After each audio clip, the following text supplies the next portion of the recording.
Brangieji, šiandien girdime Jėzaus žodžius, kurie nėra apie patogų, komfortišką gyvenimą. Ir tai nepažadas, kad viskas bus paprasta ir lengva. Priešingai, tai atviras, tiesus, net kiek sukrečiantis įspėjimas. Tikėjimas į Kristų neišvengiamai susidurs su pasipriešinimu. Jėzus sako, jie šalins jūs iš sinagogų ir netgi ateis valanda, kada jūsų žudikai tarsis atlieka šventą pareigą Dievui. Tai nėra metafora, tai nėra perdėtas gąsdinimas. Tai realybė, kurią patyrė apaštalai, ankstyvoji bažnyčia ir kuri vienaip ar kitaip tęsiasi iki šiol. Ir vis dėlto šio pamokslo tema nėra baimė. Tema yra drąsa. Nebijok būti kitoks. Tikėjimas su spaudimo akivaizdoje. Pirmas dalykas, kurį turime suprasti. Jėzus mums nemeluoja. Jis nevilioja saldžiais pažadais, kad tikėjimas padarys gyvenimą lengvą. Jis nesako, sek paskui mane ir visi tave mylės. Priešingai, jis sako tiesą, bus kitaip. Kodėl tai svarbu? Todėl, kad šiandien mes gyvename kultūroje, kurioje tikimasi komforto. Netikėjimas kartais pateikiamas kaip priemonė geresniai savijautai. Mažiau streso, daugiau ramybės, daugiau sėkmės. Žinoma, Dievas dovanoja ramybę. Tačiau jei tikėjimą suprantame tik kaip komforto ir patogumo šaltinį, neišvengiamai nusivilsime. Jėzus sako, aš jums tai paskelbiau, kad nesukluptumėte. Nesukluptumėte, kai ateis sunkumai. Tai reiškia, kad tikėjimas nėra kelias į šlovę šiame pasaulyje, bet dažnai kelias per nesupratimą, atstumimą ir net kančią. Tai nėra Dievo klaida. Tai yra kryžiaus kelio dalis. Jėzus pasako labai aiškiai. Jie tai darys, nes nei tėvo, nei manęs nepažįsta. Pasipriešinimas kyla ne todėl, kad krikščionys būtų tobuli ar visada teisų savo elgesiu. Kartais mes klystame, kartais patys sukeliame konfliktus, bet čia Jėzus kalba apie gilesnę priežastį. Tikėjimas į Kristų keičia žmogaus tapatybę. Jis ištraukia mus iš pasaulio mąstymo. Jis meta iššūkį tam, kas laikoma normalu. Pasaulis sako, gyvenk dėl savęs, kur savo tiesą. Svarbiausia jaustis gerai. Kristus sako, išsižadėk savęs, sek mane. Tiesa yra ne tavo jausmuose, bet manyje. Ir čia atsiranda įtampa. Kai krikščionis atsisako meluoti, kai visi meluoja, jis tampa keistas. Kai krikščionis atleidžia, kai visi siekia keršto, jis tampa silpnas. Kai krikščionis laikosi tiesos, kai tiesa tampa santykiai, jis tampa nepatogus. Ir būtent čia atsiranda spaudimas. Galbūt šiandien mes nepatiriame tokių persekiojimų kaip pirmieji krikščionys. Retas iš mūsų bus išmestas iš bendruomenės ar fiziškai persekiojimas dėl tikėjimo. Tačiau spaudimas niekur nedingo, jis tiesiog pasikeitė. Tai spaudimas pritapti, spaudimas patylėti, spaudimas neperlenkti lazdos, viešoje vietoje apie tikėjimą geriau nekalbėti, draugų rate nebūk per daug rimtas, viešoje erdvėje tikėjimas tavo privatus reikalas. Ir pamažu atsiranda pagunda. Gal geriau patylėti, gal geriau neprisipažinti, gal geriau neišsiskirti. Bet būtent čia skamba šios dienos kvietimas.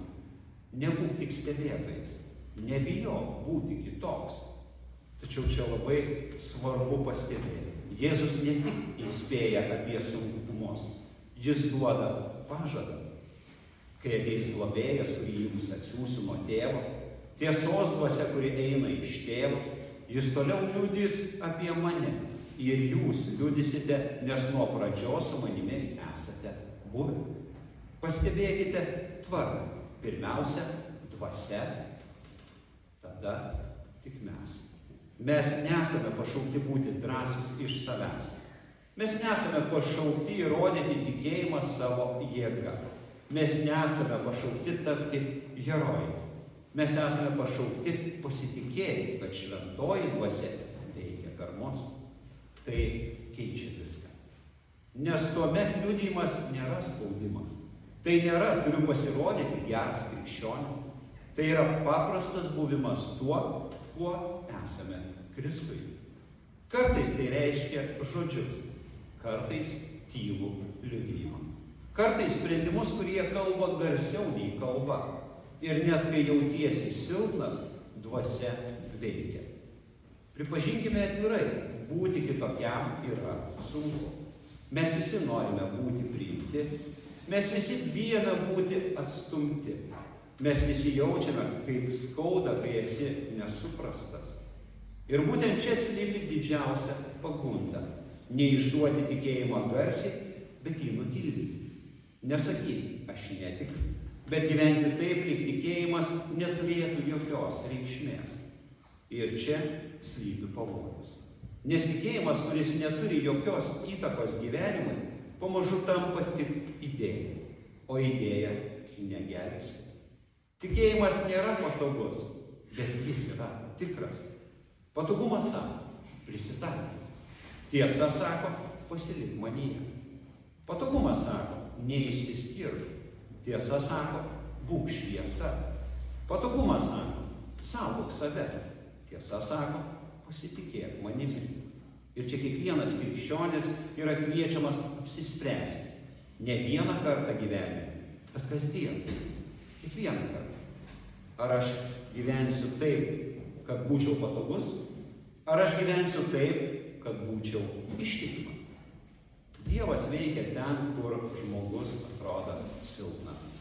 Kryžius pasauliui yra kvailystė, bet mums tai išgelbėjimo jėga. Tas pats galioja ir mūsų gyvenime. Kai esi atstumtas dėl tikėjimo, tu nesi pralaimėjęs. Kai esi nesuprastas, tu nesi vienas. Kai jautiesi silpnas, tu nesi bejėgis. Nes Kristus pats ėjo šiuo keliu. Jis buvo atmestas. Jis buvo nesuprastas.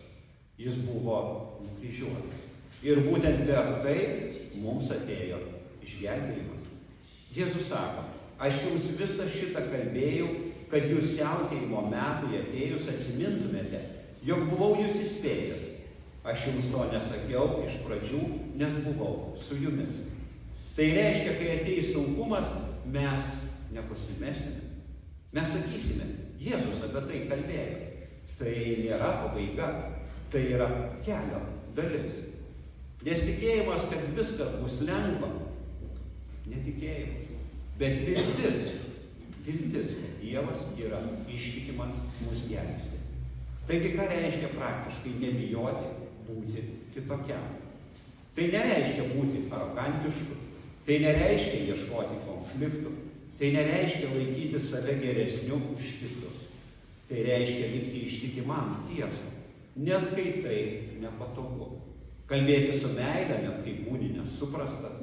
Gyventi taip, kad Kristus būtų matomas, net jei tai kainuoja. Tai nebus paprasta. Pasakyti ne, kai visi sako taip. Pasakyti atleidžiu, kai visi sako keršyk. Pasakyti tikiu, kai visi tyli. Ir būtent tokiuose akimirkose tikėjimas tampa gyvas. Šis pamokslas nėra kvietimas pasistengti labiau. Tai nėra moralinis spaudimas būk geresnis krikščionis. Tai yra evangelija, geroji naujiena. Kristus jau yra su tavimi. Šventoji dvasia jau veikia tavyje. Tu jau esi Dievo vaikas. Tu esi kviečiamas vėl atsistoti kaip arkliūnė. Tu esi kviečiamas pasitikėti. Tu esi kviečiamas sugrįžti. Ne savo jėga, bet jo. Brangieji, gyvename pasaulyje, kuriame lengva ištirpti minioje. Lengva prisitaikyti, lengva tylėti. Bet Kristus kviečia būti kitokiems. Jis sako, nebijok. Aš žinau, kas tavęs laukia. Aš esu su tavimi. Mano dvasia liudija per tave. Todėl šiandien kvietimas paprastas. Nebijok būti kitoks, nes tavo tikėjimas nėra patogus. Jis yra tikras. Ir būtent todėl jis keičia tave, mane, pasaulį. Amen.